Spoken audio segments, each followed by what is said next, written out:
اللہ نے یہ بات کہی میرے بندو فاذکرونی میرا ذکر کرتے رہا کرو، اذکرکم میں تمہیں یاد کرتا ہوں، تمہیں یاد کروں گا۔ جب بندہ اللہ کا ذکر کرے گا تو اللہ بھی اس کا نام لے گا اور ہم سے بہتر مجلس میں اس کا ذکر ہوگا۔ مفسرین نے اصل میں اس کے تعلق سے یہ بات لکھی ہے، اللہ تبارک و تعالیٰ کی جانب سے یہ بات کا جو انہوں نے انداز نقل کیا، یہ بات ارشاد فرمائی کہ میرے بندو فاذکرونی فی الدعا، تم مجھے دعا میں یاد کرو، اذکرکم فی العطا، میں تمہیں دیتا چلا جاؤں گا، دینے میں کسر نہ چھوڑوں گا۔ فاذکرونی فی الرخا، میرے بندو تم مجھے سہولتوں میں یاد کرو، صحت مندی کی حالت میں یاد کرو، خوشحالی میں یاد کرو، اچھی حالت میں یاد کرو۔ اذکرکم فی الشدائد والضراء، میں تمہیں مصیبتوں میں یاد کروں گا، میں تمہیں تکلیفوں میں یاد کروں گا۔ تو ایسا ذکر اللہ نے ہمارے پاس بھیج رکھا ہے، لیکن ہم اس کی تلاوت سے بھی محروم ہیں اور اس پر عمل کرنے سے بھی محروم ہیں۔ میرے بھائیوں، پوری زندگی انسان کی قرآن کریم میں موجود ہے، اور قرآن کریم نے یہ چیز آج نہیں 1400 برس پہلے بتا دیا تھا۔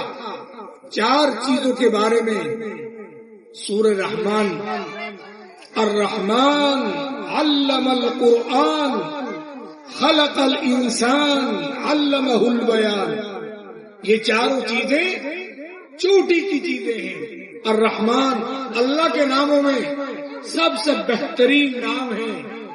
یعنی سب پر مہربانی کرنے والا، کائنڈلی، ہمیشہ مہربان۔ کوئی آدمی اس کو یاد کرے، کوئی آدمی اس کو بھول جائے، کبھی اس کا تذکرہ کرے نہ کرے، لیکن وہ بندہ ہمیشہ اللہ کی رحمت میں رہتا ہے، ہمیشہ اللہ کی رحمت میں سوتا ہے، کھاتا ہے، پیتا ہے، اس کے اوپر اللہ کی رحمتوں کا نزول مسلسل ہوتا رہتا ہے۔ اللہ کا نام یہ چوٹی کا نام ہے، اور اسی طرح اس رحمان نے اپنے تعلق سے اپنے بندوں کا ذکر فرمایا کہ اصل میں جو میرے بندے ہیں اپنی طرف نسبت کر کے اللہ نے کہا وعباد الرحمن الذین یمشون علی الارض ہونا، کہ رحمان کے بندے وہ بندے ہیں جو زمین پر چلتے ہیں تو آہستہ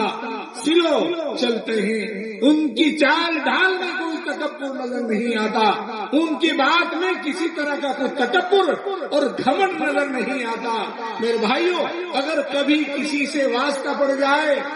اور کسی سے کبھی آپس میں تو ٹکراؤ کی بات آ جائے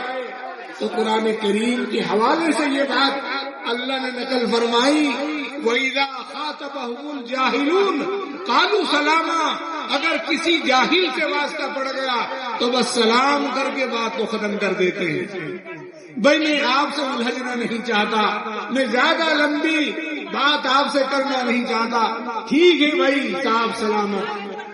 تم خوش رہو، تم ہی اچھے ہو، تم ہی مجھ سے بہتر ہو، تمہاری بات بہت اچھی ہے، ٹھیک ہے میں ہی اپنی غلطی کا اظہار کر لیتا ہوں، اپنی غلطی کو مان لیتا ہوں۔ تو وہ رحمان جو ہمیشہ اپنے بندوں پر رحمان ہے، ہمیشہ اپنے بندوں پر مہربانی کرتا ہے، اس نے خود اپنے تعلق سے قرآن کریم میں یہ بات ظاہر فرمائی، کتب علی